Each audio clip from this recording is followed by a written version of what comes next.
마귀가 무너뜨리려는 공동체가 세 가지가 있습니다. 첫 번째는 국가고요, 두 번째는 교회, 그리고 세 번째는 가정입니다. 이 세 공동체는 모두 다 너무나도 중요하면서도 또 서로가 연결이 되어 있습니다. 우리나라는 역사 속에서 36년 동안 나라를 빼앗겨 본 적도 있고, 또 반만년의 역사 속에서 1000번에 가까울 정도로 외침을 당했었죠. 그리고 자유주의와 공산주의 두 진영으로 나뉘어져서 3년 동안 치열한 전쟁을 치러본 경험이 있기 때문에 나라가 망하는 일이 얼마나 끔찍한 일인지를 어떻게 보면 한국 민족은 어떤 DNA 속에 이렇게 새겨져 있는 것 같습니다. 또 교회가 무너졌다는 것도 여러분 굉장히 두려운 일이죠. 물론 교회가 사라졌다는 말은 아닙니다. 하지만 기독교 역사 속에서 얼마나 많은 교회가 고난과 핍박 속에서 무너지고 흩어지고, 또 얼마나 많은 성도들이 순교를 했습니까? 그러나 가정이 무너지는 일은 오늘날 너무나도 흔하기 때문에 성도들조차 가정이 무너지는 것에 대해서 무덤덤하다는 것입니다. 그러다 보니 나이를 먹으면 각방을 쓰는 것이 당연하고, 심지어 졸혼을 권장하는 사람들도 있습니다. 뭐하러 이렇게 눈치 보고 사느냐, 이제 자식 다 키우고 분가시켰으면 결혼을 졸업해라, 이렇게 졸혼을 권장하죠. 그러나 여러분, 국가와 교회와 가정은 서로 밀접하게 연결되어 있기 때문에 가정이 무너지면 결국 교회와 국가도 반드시 무너지게 됩니다. 그러므로 저와 여러분이 가정이 무너지는 일을 절대로 가벼이 여겨서는 안 된다는 것입니다. 그런데 우리가 먼저 알아야 할 것이 왜 이렇게 가정이 심각하게 무너지게 되었느냐 하는 거예요. 원인을 모르니까 해결 방법을 모르는 것입니다. 여러분, 어떤 질병이 있을 때 질병의 원인을 알면 치료제가 개발이 가능하고 치료법이 나옵니다. 하지만 원인을 모르면 치료법이나 어떤 치료약을 개발할 수가 없어요. 가정도 마찬가지입니다. 가정이 왜 이렇게 무너졌는지 원인을 모르면 해결 방법을 찾지를 못하는 거예요. 가정이 무너져가는 그 배후에는 가정을 무너뜨리려는 마귀의 역사가 있다는 것을 저와 여러분이 아셔야 합니다. 인간의 지성과 과학이 발달된 오늘날 마귀가 역사한다는 말이 사람들에게 미신처럼 취급되어서 설득력 없는 말로 들릴지 모르겠지만, 성경은 분명하게 우리의 삶에 마귀가 얼마나 강력하게 역사하고 있는지를 말씀해 주고 있습니다. 베드로전서 5장 8절에 보면 근신하라 깨어라, 너희 대적 마귀가 우는 사자같이 두루다니며 삼킬 자를 찾나니 라고 말씀합니다.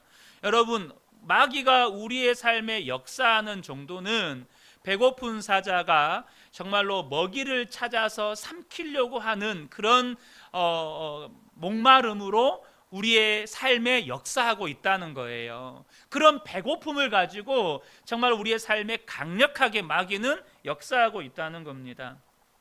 저는 지금까지 사역을 하면서 몇 차례 이렇게 귀신 들린 현상을 목격해 본 적이 있는데요. 제가 첫 사역을 했던 교회에서 한 번은 이런 경우가 있었습니다. 그 교회에서 불신자나 새 가족을 초청해서 10주간 주 1회 만남을 가지면서 교제하고 이게 복음을 나누는 아가페 코스라는 프로그램이 있었습니다. 예수를 믿지 않는 한 불신 여성이 초대되어서 이렇게 함께 이제 소그룹 모임을 하고 리더가 기도로 마무리를 하려고 하는데, 이 여성분이 기도하는 그 리더를 정말로 그 사나운 표독스러운 눈빛으로 쳐다보면서 갑자기 막 입을 틀어 막으려고 하는 거예요. 저를 급하게 불러서 그곳에 가서 왜 그러시냐고 물었죠. 그러니까 이 여성분이 하는 이야기가 뭐냐면 저 기도 소리가 너무 듣기 싫다는 거예요. 그분을 진정시키고 이제 급하게 모임을 마무리했죠. 저는 그분 안에 귀신이 역사하고 있구나 그 순간 알 수가 있었어요. 나중에 알고 보니 이분은 유흥업소나 또 노래방 같은 데서 파트타임으로 일을 하시는 여성분이었고, 함께 사는 남자가 있었는데 정상적인 부부 관계가 아니었습니다. 그러니까 혼인 신고를 하고 이런 법적인 부부 관계로 사는 이런 가정이 아니었던 거예요. 마치 남편의 사랑을 통해서 자신의 상처를 보상받고 또 외로움과 공허함을 채우려는 사마리아 여인처럼 보였습니다. 그러나 그 속에 상처와 외로움과 공허함은 더욱더 깊어져 갔고, 이제 그것을 귀신이 틈타고 들어오는 거죠. 성령 수양회에서 성도님들과 함께 이제 그분을 위해 기도하면서 결국 이 여성분이 귀신으로부터 이제 완전히 자유하게 되었습니다. 여러분, 실제로 귀신 들린 현상이 가정 안에 일어난다면 정말로 끔찍한 일이겠죠. 그러나 그런 현상은 아닌 것 같은데, 마귀의 역사가 우리 가정 안에 일어나는 일은 너무나 많다는 거예요. 직접적으로 아내나 남편이나 우리 가족 구성원 가운데 누군가가 귀신에 들려서 귀신에 사로잡힌 것은 아닐지라도 우리의 가정 안에 마귀가 역사하는 일은 너무너무 많아요. 그러니까 꼭 귀신 들린 현상만 영적 전쟁이 아니라는 것입니다. 가족들 사이에 서로 미워하고 마음에 깊은 상처를 가지는 것 자체가 이미 치열한 영적 전쟁터라는 거죠. 마귀가 정말로 무섭고 집요하게 부부 사이에, 또 부모와 자녀 사이에, 형제들 사이에 마음을 갈라놓고, 또 가정이 지옥과 같은 느낌이 들게 만들고, 또 함께 있으면서도 외로움과 공허함을 느끼게 만들고, 결국에는 방황하게 만드는 이 모든 일들이 마귀가 하는 일이라는 거예요. 언제 어떻게 마귀가 역사했는지는 알 수 없지만 결과를 통해서 이것이 마귀의 역사구나 라는 것을 우리는 알게 되는 것입니다. 그래서 저와 여러분이 정말로 깨어서 정신을 차려서 가정 안에서 일어나는 영적 전쟁에 승리해야 한다는 거예요. 성경은 분명히 우리가 살아가는 이 세상이 눈에 보이는 것이 전부가 아니라는 것, 그 이상의 영적인 차원의 것들이 있다는 것을 말씀해 주고 있습니다. 오늘 본문 12절을 보면 우리의 씨름은 혈과 육을 상대하는 것이 아니요. 무슨 말입니까? 우리의 싸움은 눈에 보이는 것들과 싸우는 게 아니라는 거예요. 그럼 우리의 싸움은 뭐라는 겁니까? 통치자들과 권세들과 이 어둠의 세상 주관자들과 하늘에 있는 악의 영들을 상대함이라. 눈에 보이는 것과 싸우는 것이 우리의 싸움이 아니라 그 배후에서 역사하는 통치자들, 권세자들, 하늘에 있는 악한 영들과 싸우는 것이 우리의 진짜 싸움이라는 거예요. 우리 주변에는 우리의 가정을 무너뜨리려는 마귀의 역사가 분명히 있습니다. 그 사실을 분명히 아셔야 돼요. 그래야 가정 안에서 일어나는 이 영적 전쟁에 대비할 수가 있습니다. 그러므로 저와 여러분이 이 시간을 통해서 가정 안에 어떤 영적 전쟁이 일어나고 있는지를 정확하게 알고 승리할 수 있는 믿음의 눈이 뜨게 되시기를 축복합니다. 여러분, 전쟁은요 반드시 이겨야 돼요. 전쟁에서 진다는 건 여러분 끔찍한 거예요. 인류의 역사를 전쟁사라고 이야기하잖아요. 고대 사회에서 전쟁에서 패한다는 건 나라가 망하는 것이고, 살아남아도 이제부터 그의 삶은 노예로 살아간다는 것을 뜻해요. 지금 우크라이나와 러시아 전쟁을 보시면 알겠지만 여러분, 전쟁에서 패한다는 건 너무나도 많은 생명이 죽는 것뿐만 아니라 특별히 전쟁이 일어나면 여성과 어린아이들에게 엄청난 피해가 와요. 얼마나 많은 여성들이 성폭행을 당하고 어린아이들이 집단 살해를 당하고 여러분 끔찍한 일들이 자행되는 거예요. 그러니까 전쟁에서 패한다는 건 생각을 하면 안 돼요. 그럼 영적 전쟁도 마찬가지예요. 저와 여러분이 영적 전쟁을 치를 때 우리의 선택지는 하나밖에 없어요. 그게 뭐죠? 이기는 거예요. 가정 안에서 영적 전쟁이 일어날 때 우리의 선택지는 오직 이기는 것밖에 없어요. 그러면 우리의 가정 안에서 일어나는 영적 전쟁에서 우리가 어떻게 승리할 수 있느냐는 거죠. 그 첫 번째가 뭐냐면 가정 안에 일어나는 마귀의 역사를 잘 분별하셔야 한다는 겁니다. 깨어지고 무너지는 대부분의 가정은 이 분별을 못하기 때문에 지금 누구와 싸우고 있는지를 모르는 거예요. 부부 사이에 싸우고 부모와 자녀 사이에 싸우는 데는 눈에 보이는 남편과 아내, 또 부모와 자녀, 형제만 생각하니까 자꾸 마귀에게 속는 거예요. 이제 한 달 정도만 지나면 한국 전쟁이 일어난 6월 25일이 됩니다. 벌써 6.25 전쟁 발발 73년이 됐어요. 이 한국 전쟁은 우리 민족에게 정말로 씻을 수 없는 아픔과 상처를 남긴 전쟁입니다. 정말 마음 아픈 사연들이 너무너무 많죠. 실제로 여러분, 저도 아주 어렸을 때인데 KBS에서 이산가족 찾기라고 하는 생방송 프로그램을 진행했었어요. 80년대 초반에 그 일이 있었죠. 여러분, 그게 기네스북에 등재된 거 아시죠? 세계 최장시간 생방송 진행. 세계 최장시간 생방송 진행.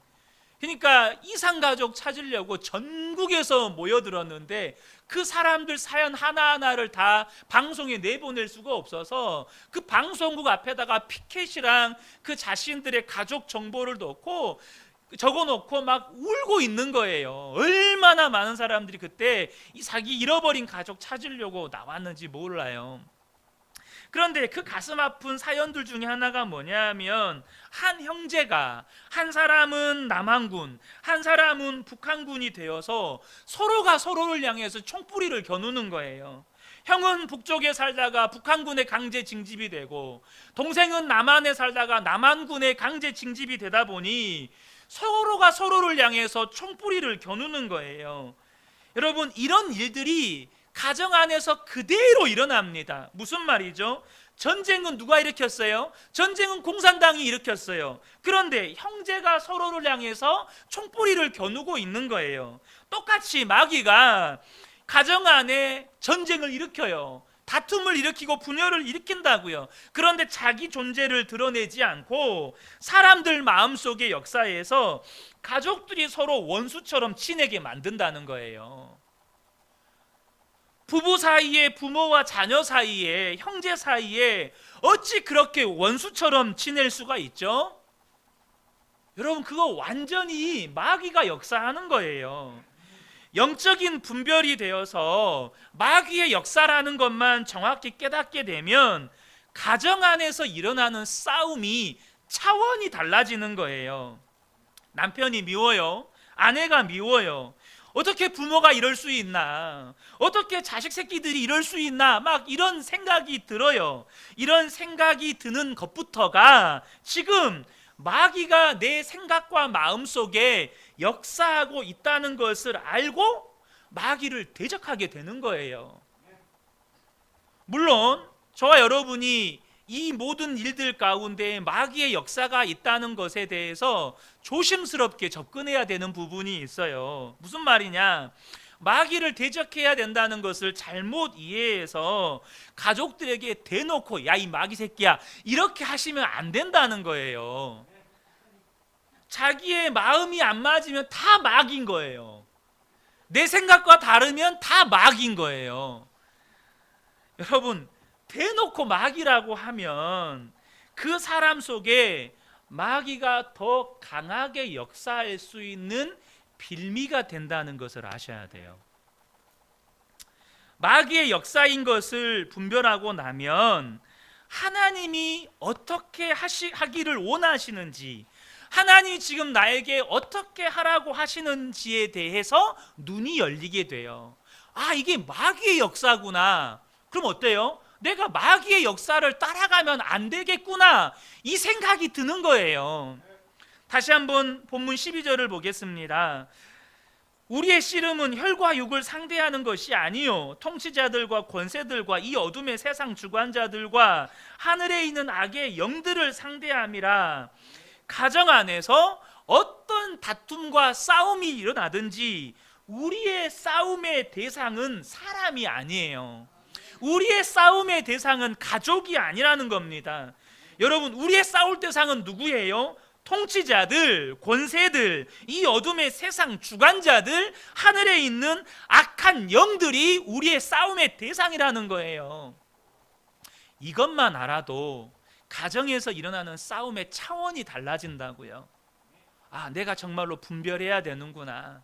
내가 지금 남편과 아내와 싸울 일이 아니고 내 자녀와 엄마 아빠와 싸울 일이 아니고 정말로 여기 뒤에서, 이 싸움 뒤에서 계속해서 우리 가족들을 싸우게 만드는 마귀와 내가 싸워야 되는구나. 여러분, 이것만 저와 여러분이 분별해도 싸움의 양상이 달라지는 거예요. 두 번째는 뭐냐면 마귀와 싸울 때 담대하셔야 한다는 거예요.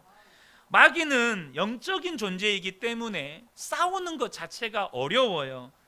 여러분, 영적인 싸움이 힘든 것은 마귀가 언제 어디서 역사하는지를 모르기 때문이에요. 마치 투명인간과 싸우는 것과 같죠.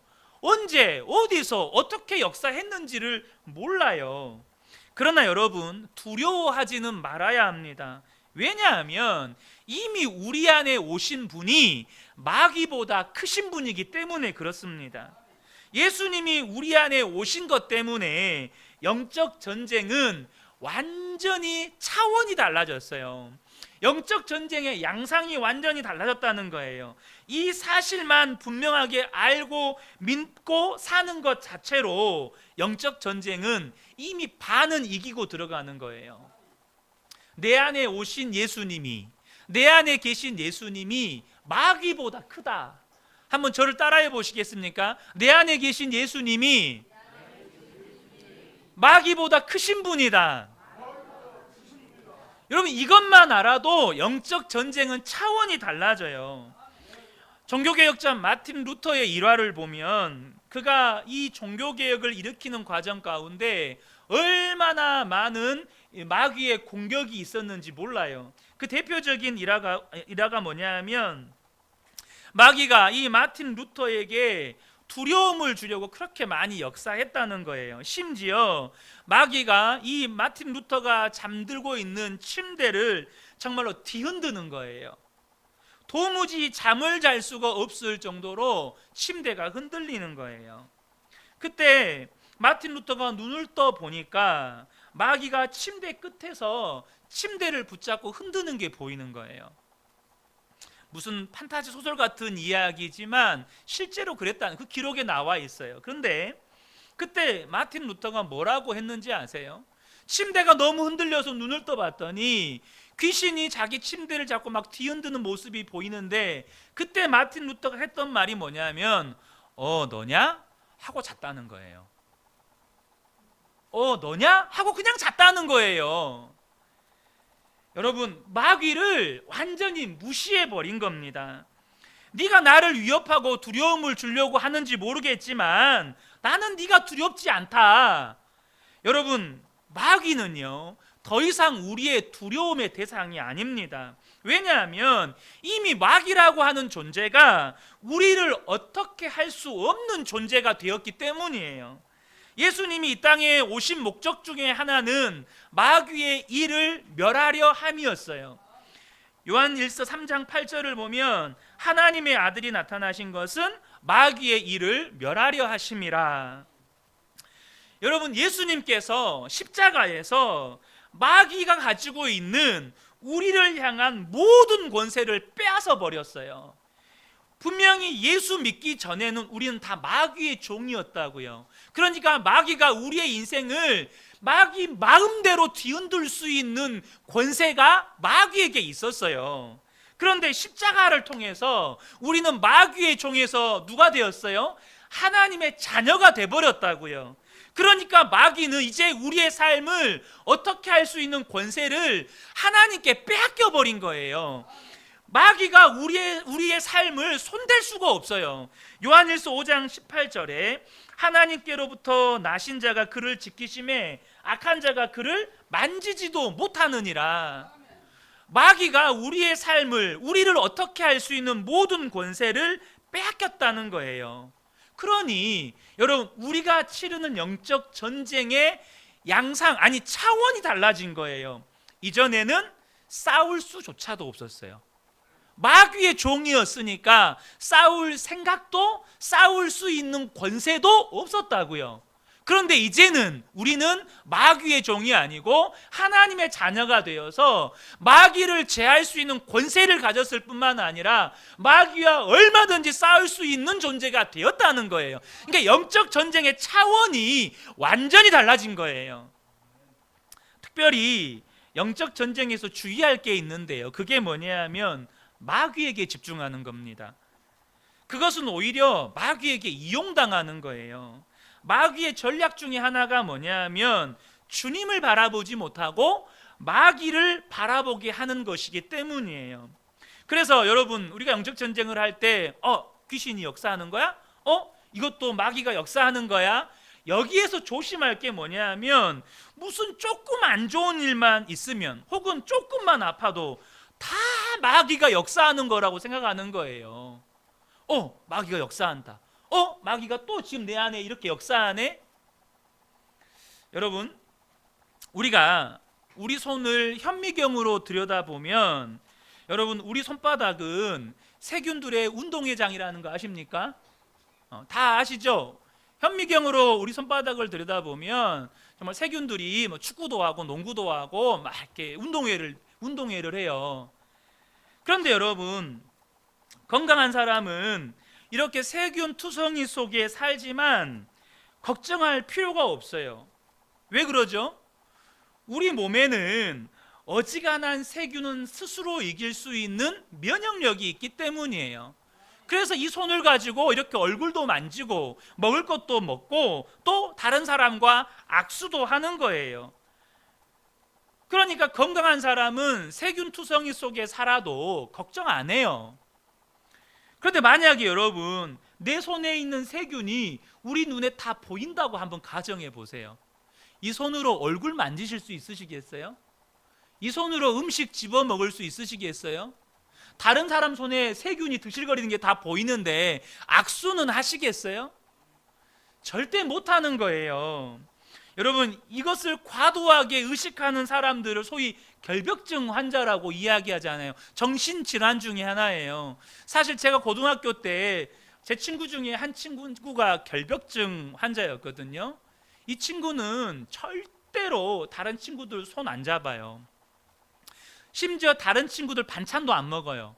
왜냐하면 머릿속에서 상상을 하는 거예요. 이미 다른 친구의 침이 그 반찬에 들어갔고 그 반찬이 내 입으로 들어오면 그 침이 내 속에 들어올 텐데 이 더러운 걸 내가 어떻게 먹어? 머릿속에서부터 이미 그런 생각에 사로잡혀서 도시락을 싸와도 다른 친구 반찬은 먹지도 않아요. 뭐 아이스크림을 같이 떠먹는 건 상상도 못하는 거죠. 여러분, 그렇게 저와 여러분들이 눈에 보이지 않기 때문에 저와 여러분이 그냥 건강하게 아무렇지도 않게 사는 거예요. 하나님께서 우리에게 마귀의 역사를 다 보지 못하게 하신 것은 그것이 더 우리에게 유익하기 때문이에요. 진짜 조심해야 할 것은 오히려 마귀에게 마음을 빼앗기며 사는 거예요. 가정에 영적 전쟁이 있다고 말씀드리는 것은 우리 가정에 일어나는 모든 일들은 다 마귀의 역사다. 술 마귀, 담배 마귀, 게임 마귀, 음란 마귀, 다 마귀 이름 갖다 붙여놓고 이것도 마귀의 역사, 저것도 마귀의 역사, 그렇게 반응하라는 게 아니에요. 마귀의 역사를 분별하는 정도면 되는 거예요.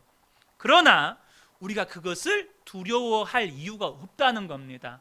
우리의 존재가 바뀌어 버렸어요. 우리가 주목할 분은 예수님이지 마귀가 아니라는 것입니다. 그래서 영적 전쟁에서 가장 중요한 게 있어요. 그게 뭘까요?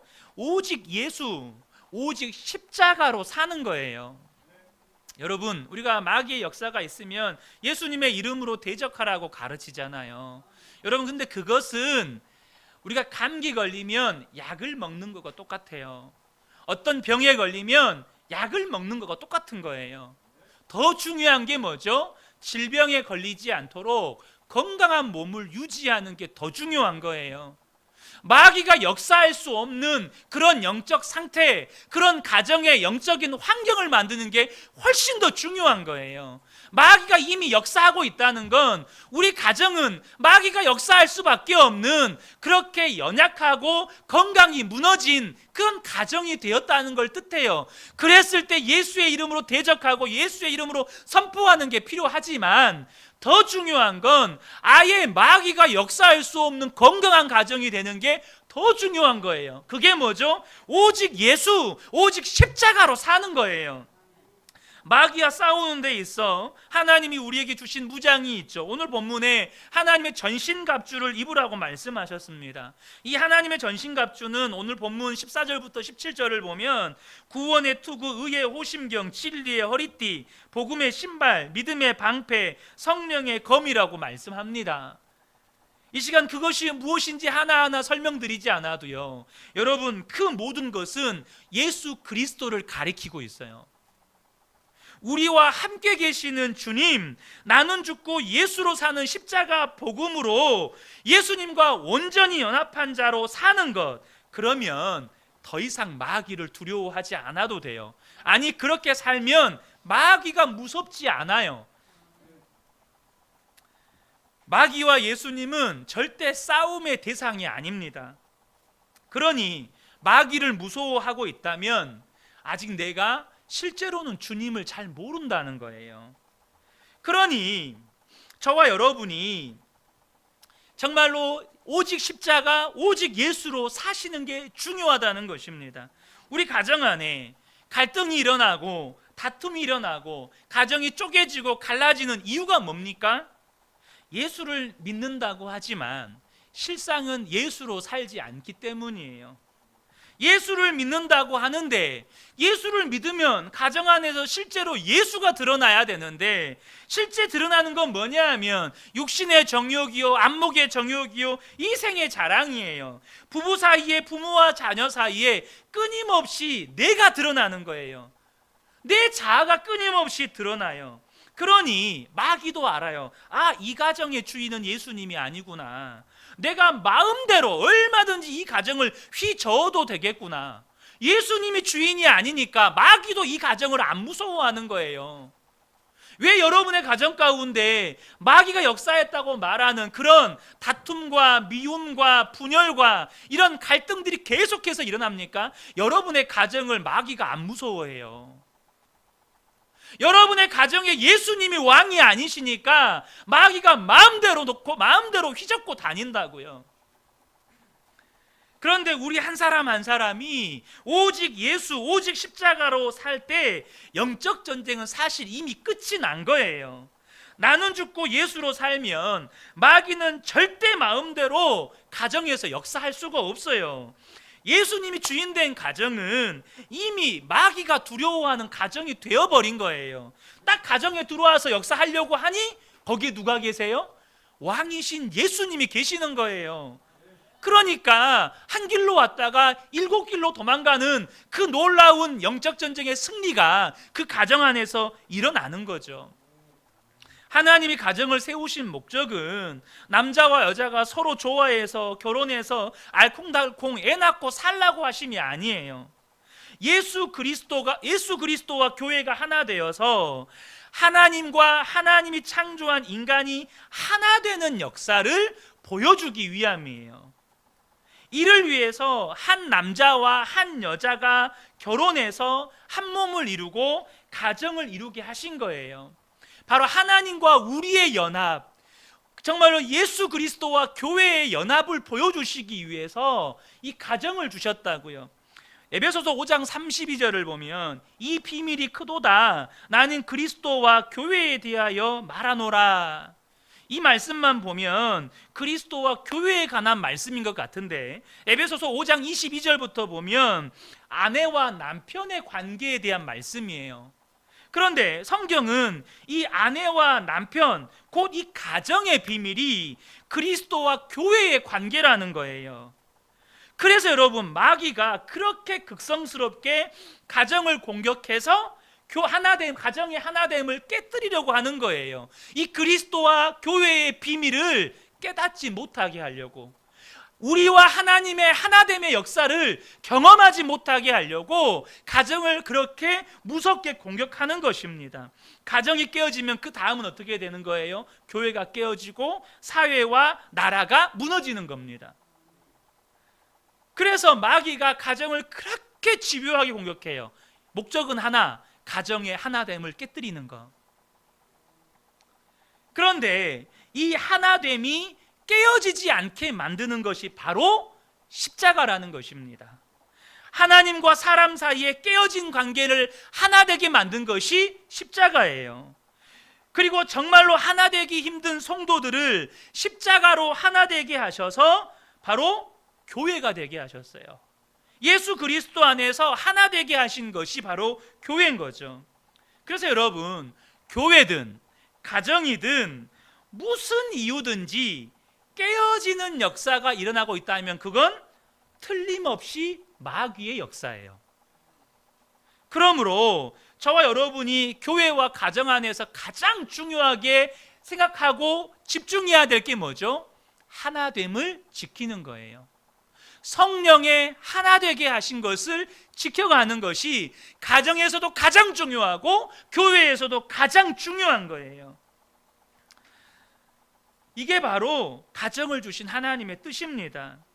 도대체 왜 가정생활 중에 십자가가 필요하고 나는 죽고 예수로 사는 복음이 필요합니까? 그것만이 가정을 하나 되게 만들 수 있기 때문이에요. 부부 사이에, 부모와 자녀 사이에 나는 죽었습니다, 오직 내 안에 예수님만 사십니다, 그렇게 고백하면서 살아갈 때 비로소 하나 되는 역사가 일어나기 시작하는 거예요. 그러면 마귀가 가정을 깨뜨리려고 역사하다가도 이제 더 이상 방법이 없으니 가정에서 쫓겨나가는 것입니다. 이것이 성도가 가정에서 영적 전쟁에서 승리할 수 있는 유일한 비결이에요. 특별히 가정에서 마귀에게 속지 않으려면 미움에 대한 이해함이 필요해요. 미움이 가족들 사이를 깨뜨리는데 이 미움이 악한 영의 역사라는 겁니다. 가정 안에서 누가 미워요? 남편이 믿고, 아내가 믿고, 엄마 아빠가 믿고, 자식들이 미워요. 그런 마음이 드는 데는 다 이유가 있죠. 미운 짓을 해요. 정말 꼴보기 싫은 짓을 한단 말이에요. 근데요, 저와 여러분이 잘 분별하셔야 돼요. 여러분이 그것 때문에 미워하는 마음을 가지고 있으면 마귀는 절대 가정에서 안 떠납니다. 마귀의 역사는 절대 가정에서 끊어지지 않아요. 왜요? 미움이 마귀의 밥이기 때문이에요.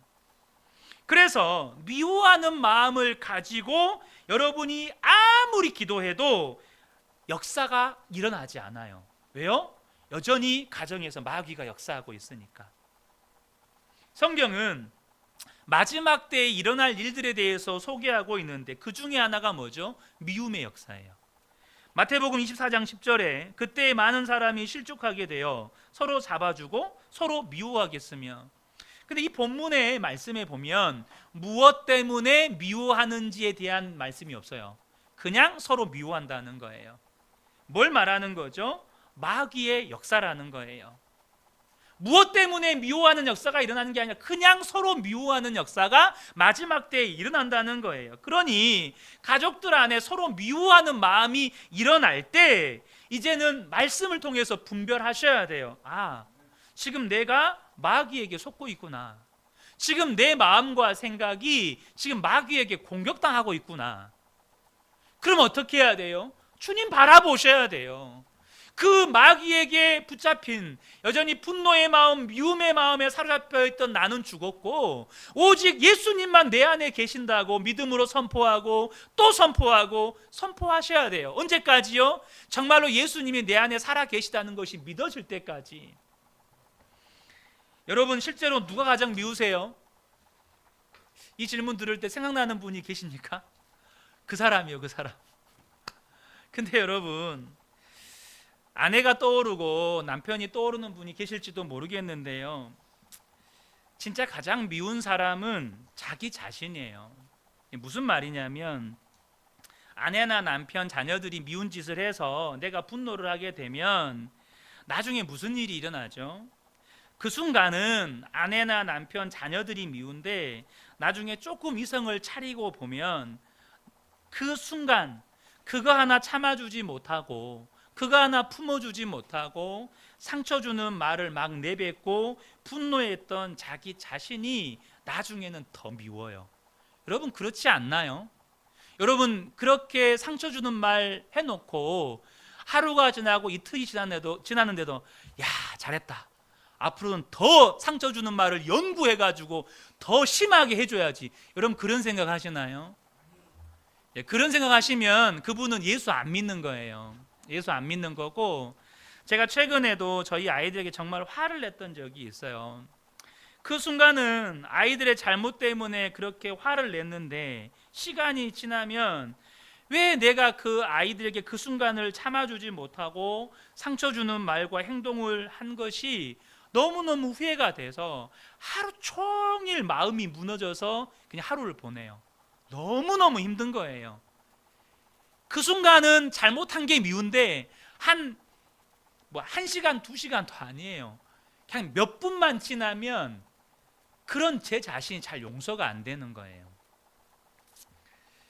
여러분, 그런데요, 주님이 나를 얼마나 사랑하시는지, 그래서 내 안에 오셔서 주님이 나와 함께 계시다는 것을 저와 여러분이 분명하게 믿게 되면 여러분 이제는 그 말의 권세에서 풀려나게 되는 거예요.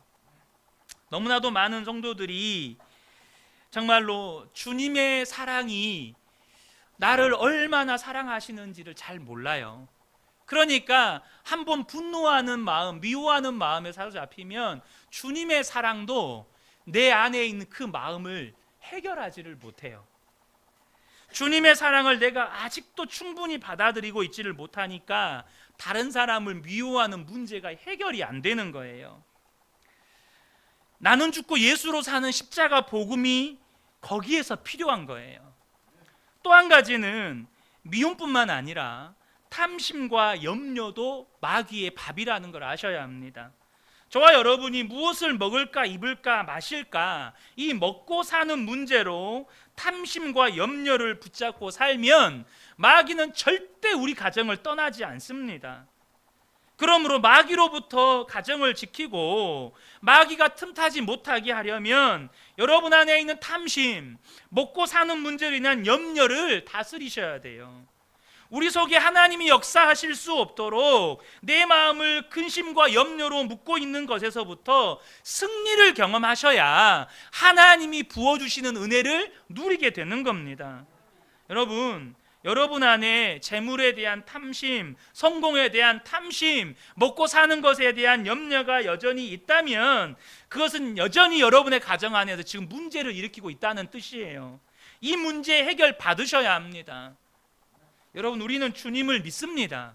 주님은 우리의 영혼만 구원한 게 아니고 우리의 먹고 사는 것까지 책임지신다고 하셨어요. 마태복음 6장 30절 33절입니다. 오늘 있다가 내일 아궁이에 던져지는 들풀도 하나님이 이렇게 입히시거든 하물며 너희일까 보냐 믿음이 작은 자들아.